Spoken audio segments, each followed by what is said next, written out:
this is it. This is the most dangerous and spectacular stunt I've ever seen in my life. This is the Wall of Death, which we hope Steve is going to ride on tonight. Behind me, a 30-foot diameter sphere of... cylinder, I should say, of wood, which he's going to ride around on a motorcycle. With me is the man who has been training Steve over the last week, Tommy Meacham. How's he been getting on?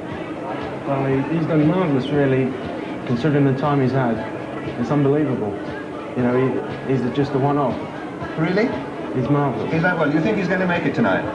Well, I hope so. I've got my fingers crossed for him. Now, I watched you practicing today, and as I said, it is incredibly dangerous looking. Is it as dangerous as it looks? Well, it's obvious it's dangerous, yes. But the main things you find, you have a puncture, unless you like... What happens if you get a puncture? Well, then you come straight down. You lose all your friction from the tire. You go straight from the wall right into the middle? And then the bike lands on top of you. What else can happen? We also catch the cable at the top, which in the show we try to go as close as possible, and eventually you catch it. That's the wire at the top Yeah. that stops. What's it? It's designed to stop you going over the edge. Yeah, it's for the public safety. Right. Now, as you're spinning round, you must feel the weight of yourself and the bike really pushing you down into the seat of the bike. Yes. Well, is there any danger of blacking out or anything? I've blacked out several times. That's one of the major problems, blacking out, yes. Right. Okay. Well, let's wish Steve luck tonight when he defies death and defies gravity with the Wall of Death. Would you do it, Chris? Let's hear this is music to our ears. This is the bike. Well, I wonder whether he would do it. I saw him doing his rally footage, and that was pretty amazing stuff. We ought to rename it. It's not give it a well, next of kin. He could, die.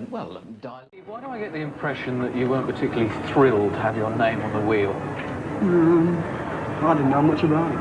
You know, my wife sent the letter in. So you're the sponsor, really? Why do you want to get rid of him?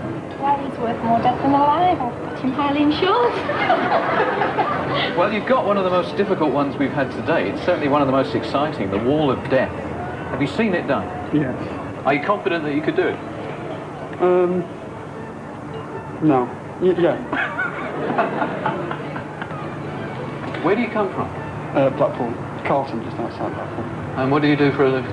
I'm technical illustrator, British Aerospace. So that's not going to help at all, is it? Not really, no. And when was the last time you rode a bike? About 10 years ago. And that was a scooter. Were you any good? No. Tommy, you're our expert for this little stunt. Yes. Is it a standard bike? Completely standard. All as we've done, we take the mud guards off, the lights, etc. You know, so you just got a basic bike. And what's Steve got to do?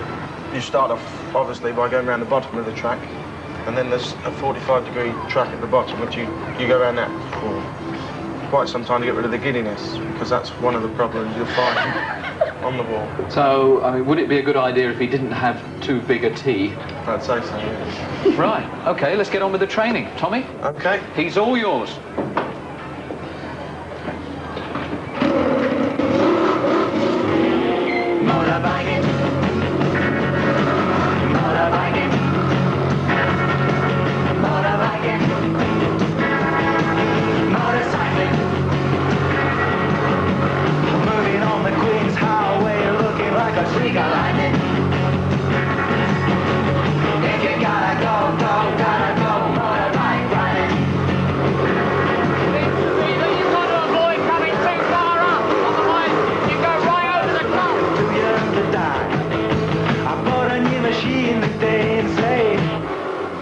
Take your breath away. Well, Steve, that's how it's done. My turn, I suppose. If you'd like to sit there, we'll give you a crash course. What I want you to do, first of all, is just go around the floor. It sounds quite simple, but we'll see how you react to giddiness. Okay. And then you'll build your way up, you go on the track, and then by Saturday we hope to have you on the wall. Great. Okay, there you go. So.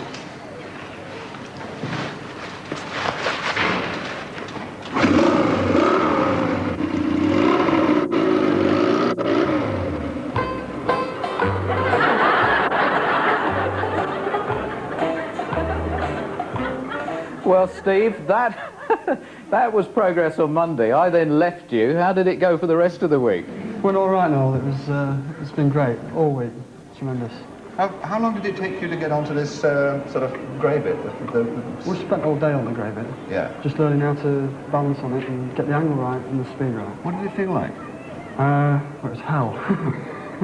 No, it was great, it really was. I've never done anything like it in my life. And it was an experience I'll never forget. What about, how long did it take you to get to the really big step up onto the vertical wall here? Well, it's the speed that gets you on that wall, you know. Once you put your speed up on the track, the bike will take itself on. But when I first went on it, the first time I went on it, I was flying all over the place really, and I came straight back in. But I did it again, and I got used to it. So. Well, Tommy said you're a natural, and I congratulate you. Do you feel mentally prepared for tonight? Yeah, I do. You're going to be on television, live, on the wall of death, on a motorcycle. You're scaring me. Is it true that you'd never ridden a motorcycle before this week? Before this week, I'd had a moped, a scooter, and I can't even remember what they look like, so, you know. Incredible. And what does it feel like charging around there? It's great. Brilliant. Really? Yeah, it's great. Well, it's hard to explain. You just have to see it. What happens if you keep going for a long time? I mean, you get dizzy. You do? Yeah. Get dizzy. Like, as if you were being spun around in circles? Mm-hmm. Yeah, that's what I had to get over the first day, you know. On the wall, on the floor, it was get over that a few times round and I was dizzy. And I got over that. You look wonderfully confident, Steve. We look forward. We'll come back to you in about 15 minutes' time now. Chris, I tried to ask you before there, but there was a lot of noise. Yeah. Would you do it?